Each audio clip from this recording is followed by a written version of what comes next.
لا تنسوا الإعجاب بالفيديو والاشتراك بالقناة وتفعيل الجرس.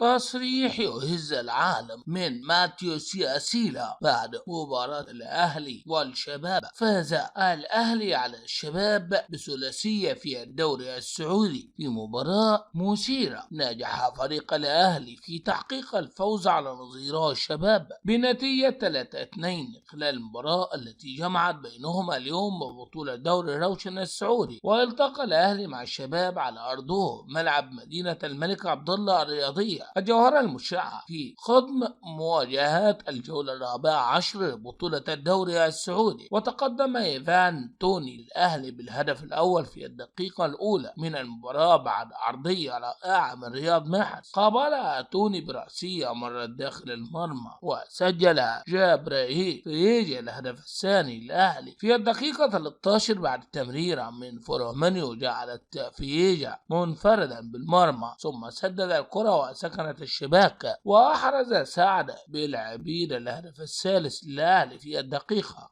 48 بعدما سدد إيفان توني كرة رأسية ارتطمت بالقام ليتابعها بالعبيد بتسديدة سكنت الشباك. وفي الدقيقة 72 قلص فريق الشباب الفارق وسجل هدفا عن طريق دريميرال بالخطأ في مرماه بعد محاولة منه في إبعاد الكرة لكنها ارتطمت به وسكنت الشباك. وأضاف محمد الثاني الهدف الثاني للشباب في الدقيقة 90+5 بتسديدة من خارج منطقة الجزاء لم تجد أحد، كما إنها باغت حارس المرمى وسكنت شباكه.